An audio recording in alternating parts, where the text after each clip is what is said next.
Qu'est-ce qui n'a pas marché? Peut-on réellement confirmer que oui, le fusil a changé d'épaule? Que le président Alassane Ouattara, président de la Côte d'Ivoire, autrefois favorable aux sanctions contre le Mali, le Niger et le Burkina, surtout favorable contre l'intervention militaire sur le Niger pour ramener au pouvoir son Excellence Mohamed Bazoum déchu, est passé aujourd'hui à celui qui est ouvert à la négociation, au point de mandater le nouveau président du Ghana, son Excellence John Dramani Mahama, en visite en Côte d'Ivoire.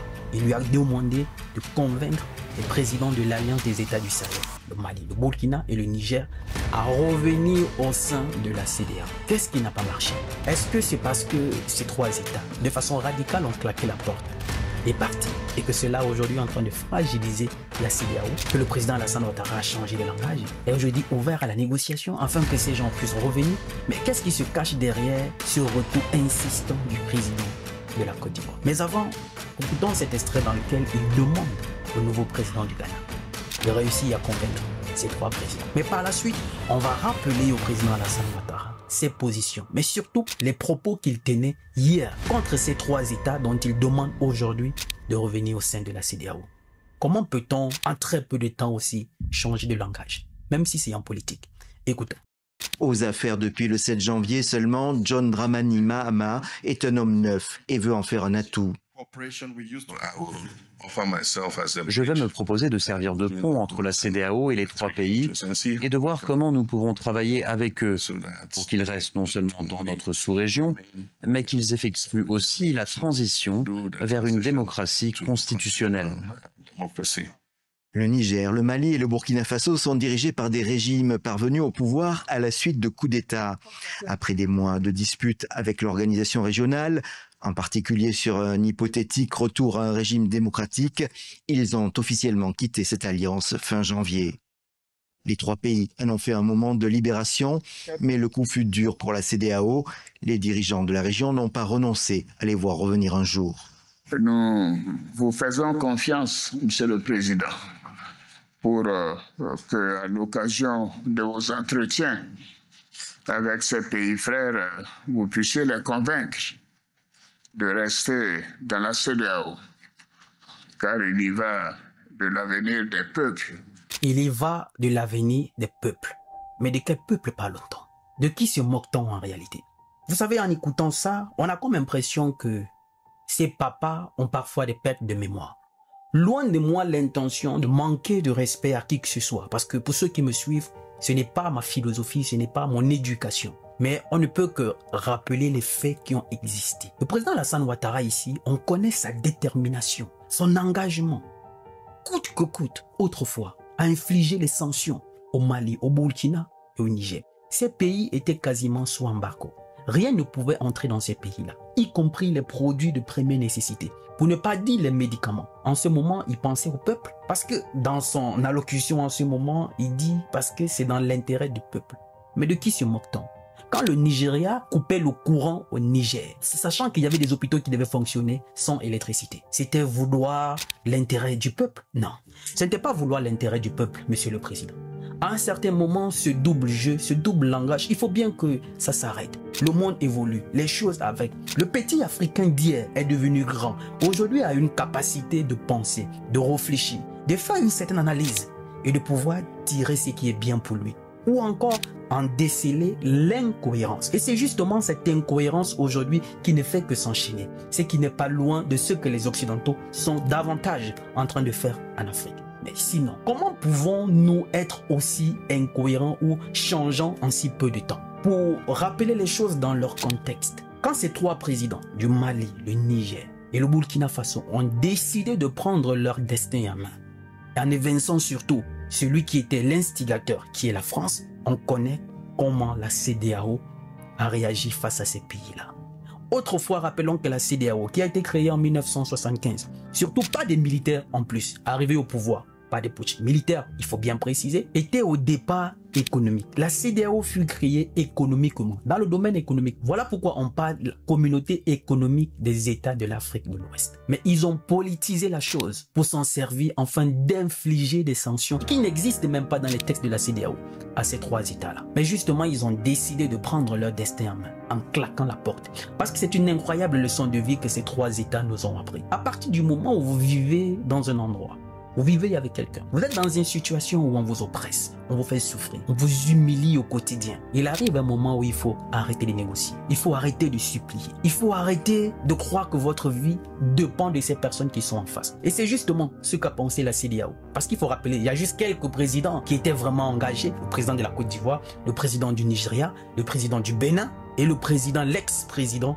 du Sénégal, Macky Sall. Ce sont eux qui étaient vraiment déterminés, coûte que coûte, à dire on va aller installer la démocratie au Niger. Quelle démocratie? Sachant que Macky Sall a enfermé ses opposants qui sont aujourd'hui présidents, sachant que certains font les coups d'état constitutionnels pour se maintenir au pouvoir. Mais c'est chez les autres qu'il faut aller installer la démocratie. Et aujourd'hui, le langage a changé parce que ces gens ont décidé de prendre leur destin en main. Mais au contraire, cela devait être dans l'intérêt de la CEDEAO. Parce que les sanctions qu'on a infligées à ces États-là, ce n'était pas pour les aider. Donc aujourd'hui, on vient dire que cela va dans l'intérêt du peuple. Je crois que non, c'est se moquer une fois de plus à ces trois États. Parce que le plan derrière les sanctions infligées à ces États, c'était de soulever le peuple contre ses dirigeants. Ce qui n'a pas été le cas. Au contraire, les peuples de ces trois pays sont restés soudés derrière leurs dirigeants parce qu'ils savaient que la lutte était noble. Voilà ce que le président Alassane Ouattara disait à cette époque. Écoutez. Mais nous sommes déterminés à réinstaller le président Bazoum dans ses fonctions de président démocratiquement élu de la République du Niger. Les chefs d'État ont décidé d'activer la force en attente et de déployer cette force pour rétablir l'ordre constitutionnel au Niger. Les chefs d'État ont marqué un accord donc pour le déploiement des troupes d'un certain nombre de pays, dont la Côte d'Ivoire. La Côte d'Ivoire fournira un bataillon et a pris toutes les dispositions financières pour l'opération. Si elle doit durer 3 mois, les provisions seront faites au niveau budgétaire pour que nos soldats et nos officiers qui participeront à cette opération ne manquent de rien. Voilà les déclarations du président Alassane Ouattara à cette époque. L'intervention militaire sur le Niger, sachant ce que cela devait comporter comme perte en vies humaines, pour ramener au pouvoir une seule personne, leur complice, leur ami. Et comme par hasard, il y avait une force en attente de la CEDEAO.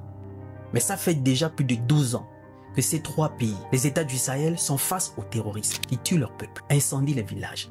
La CEDEAO est incapable de les aider à résoudre le problème. Au contraire, ils se trouvent abandonnés à eux-mêmes. Mais comme par hasard, ils ont renversé une seule personne, le président Bazoum. Subitement, il y a une force en attente pour intervenir.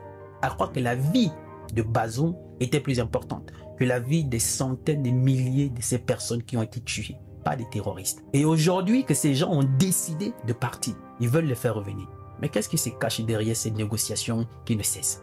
Parce que rappelons que ce n'est pas la première fois que le président Alassane Ouattara mandate quelqu'un pour aller négocier. Récemment, c'était le président Faure Gnassingbé en visite en Côte d'Ivoire. Le président Alassane Ouattara lui avait également demandé de réussir à convaincre ses présidents de revenir. Mais sachant la sagesse, l'intelligence ou encore la stratégie ou le discernement que font preuve ces trois présidents, ils sont déterminés. Ils ont dit il y a des erreurs qu'il ne faut jamais commettre. C'est un départ sans retour. Ils ne reviendront plus jamais.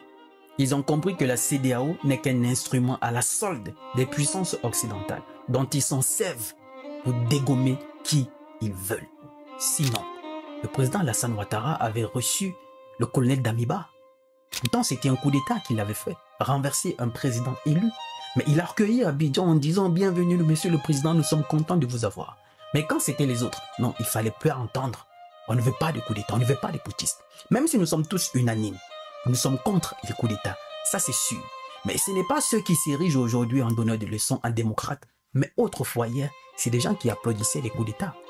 Voilà ce que le président Alassane Ouattara disait quelques années en arrière sur le coup d'État qu'avait subi le président Henri Konan Bédié. Écoutez. Lorsque le général Robert Gueye renverse le président Henri Konan Bédié, voici ce que dit Alassane Dramane Ouattara, qui à ce moment-là est dans l'opposition. Ce n'est pas un coup d'État, affirme alors Ouattara, c'est une révolution soutenue par tous les Ivoiriens. C'est une révolution supportée par tous les Ivoiriens. Entre ça et ce qui s'est passé au Mali, au Burkina, au Niger, dites-moi, il y a une différence?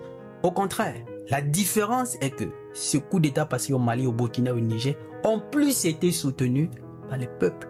Et c'est parce que ces peuples-là ont été derrière leurs dirigeants qu'ils ont tenu jusqu'à l'instant où j'enregistre cette vidéo. Mais que revenir aujourd'hui, dire que nous voulons que nos frères reviennent dans la CEDEAO parce que nous nous inquiétons de nos populations, je crois que c'est un gros mensonge. On n'a pas besoin d'être agrégé en sciences politiques et tout, en diplomatie, je ne sais pas tous ces termes que vous aurez pour comprendre que tout ceci n'est que pure manipulation et distraction. Je vous disais la leçon de vie qui se cache derrière l'action qu'a posée ces trois présidents en claquant la porte de la CEDEAO. C'est qu'il arrive un moment où, après menaces, humiliation, toute forme d'oppression, arrêtez de négocier, claquez la porte et partez. Ils se souviendront de vous. Et c'est justement ce que ces trois présidents ont fait. Ils ont claqué la porte, ils sont partis. Aujourd'hui, ce sont les autres qui les demandent de revenir. Pourtant, ce sont eux qui étaient pour des sanctions en croyant qu'ils ne tiendront pas, qui ne voulaient même pas la négociation. Mais ce sont eux aujourd'hui qui demandent, s'il vous plaît, revenez. Parce qu'ils ont su se faire respecter. À un certain moment, il faut savoir se lever de la table quand le respect, l'estime et la considération ne sont pas servis. Le respect s'impose. Ces trois chefs d'État ont réussi à imposer le respect. Je ne sais pas ce que tu vis en ce moment. Je ne sais pas ce que tu traverses. Il se peut que toi aussi tu traverses ce qu'a peut-être traversé ces présidents, mais dans une certaine manière. Oppression, humiliation, insulte, bref, peu importe ce que tu traverses, que ce soit dans ton mariage, dans ta relation, peu importe la relation. Il faut savoir qu'à un certain moment, claque la porte, lève-toi et pars. Ils se souviendront de toi. Et c'est justement ce qui se passe en ce moment avec ces présidents de l'Alliance des États du Sahel. Ils ont dit c'est une erreur à ne jamais commettre. Et effectivement, je disais dans une vidéo, ne commets jamais cette erreur d'accorder une seconde chance à quelqu'un qui a tenté de te détruire. Oui, ils ont tenté d'asphyxier ces États-là, en fermant toutes les frontières, de manière à ce que même les produits de première nécessité ne puissent pas entrer, y compris les médicaments. Ce n'était pas vouloir le bien de ce peuple. Aujourd'hui, changer de langage et se dire qu'ils s'inquiètent pour ce peuple-là, non. Je crois que ce langage ne passe plus. Ce n'est pas ce peuple-là qui a dit qu'en réalité, ils vont mal. Au contraire, ils ne se plaignent pas. Ils sont fiers de la position qu'a adopté leur leader et ils sont derrière eux. Donc le moment est venu que certains chefs d'État comprennent que ce disque-là, ça ne passe plus. C'est vrai, tous sont sortis de l'école du colon. Ils ont tendance à toujours penser comme les colons. Mais c'était avant et aujourd'hui, il y a une nouvelle génération. Le monde a évolué, les choses avec, qui pense autrement, qui réfléchit aussi d'une certaine manière et qui a cette capacité à lui de faire des analyses et tirer des vraies conclusions. Ces présidents ont su se faire respecter. Et c'est justement cette attitude que tu dois adopter dans ton entourage. La famille, dites-moi ce que vous en pensez de ces déclarations du président Alassane Ouattara, qui est toujours derrière ses présidents pour la négociation, afin qu'il convienne. J'aimerais moi aussi lire vos avis. Mais une chose est sûre, il n'est jamais trop tard. Parce que le rêve n'a pas de date d'expiration. Salut. Avec Sendwave, l'envoi d'argent n'a jamais été aussi facile dans le monde.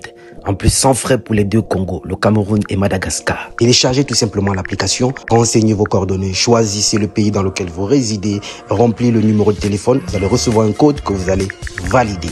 L'étape suivante, c'est la plus facile. Inscrivez le code promo R2M qui vous donne 10 € ou 10 $ dès votre premier transfert. Et par la suite, renseignez les coordonnées de votre bénéficiaire. Choisissez votre mode de paiement. Orange Money, Wave, Mobile Money. Et votre destinataire recevra de l'argent directement dans son téléphone. Choisissez le montant que vous souhaitez envoyer. Par la suite, ajoutez les coordonnées de votre carte bancaire. Aussi simple et facile. La dernière étape, c'est la vérification de votre identité par votre pièce d'identité ou votre passeport.